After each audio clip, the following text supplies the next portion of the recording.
What if you stand before Allah and realize you never truly heard Him? Aisha had this thought every single Ramadan. She prayed. She fasted. She even completed the Qur'an. But it never felt real. She watched others cry while making dua, their hands shaking as they whispered, "Ya Allah." She heard them recite the Qur'an, their voices trembling like it was alive inside them. "Why does it feel so distant to me?"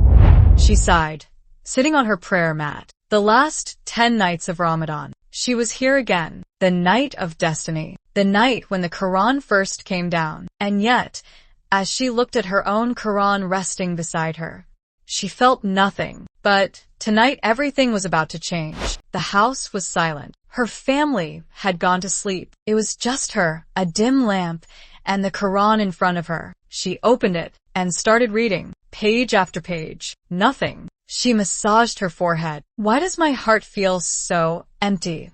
Was it her? Was she the problem? A terrifying thought struck her. What if the Qur'an isn't silent? What if I just never learned how to hear it? She turned the page, and her eyes landed on a verse that stopped her breath. "And the messenger will say, 'O my Lord, indeed my people have abandoned this Qur'an.'" Her eyes widened. Abandoned? But I read it. I recite it. How have I abandoned it?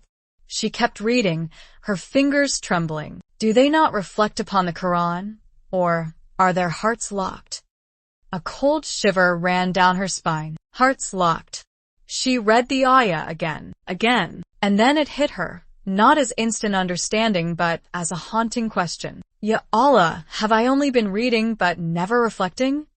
Had she spent her whole life reciting words she never truly absorbed? A sob escaped her lips. She had spent years reading it, but she had never listened. We are closer to them than their jugular vein. A shiver ran down her arms. Ya Allah, you were always this close, and I never realized it. Indeed, the reminder benefits the believers. Then why, oh why have I never felt it? Has the time not come for those who believe that their hearts should humble themselves for the remembrance of Allah?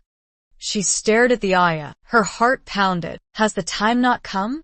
The words echoed in her mind, and for the first time in her life, her heart whispered back, "Ya Allah, it has." Tears streamed down her face, because this time, she wasn't just reading, she was hearing. She had wasted years treating the Qur'an like a checklist. She recited it, she memorized it, but she had never lived it. Her hands trembled as she placed the Qur'an on her lap. The Qur'an isn't just meant to be read, it's meant to be understood. How had she never realized this before? Aisha knew this wasn't just a moment. It was a decision. She had one chance to make the Qur'an her companion, and this time, she would not abandon it. She whispered through her tears, "Ya Allah, let your words live in my heart." And she knew, this Laylatul Qadr, she wasn't just praying for a better future, she was becoming it. Laylatul Qadr isn't just about praying all night, it's about hearing what Allah has been telling you all along. So, ask yourself,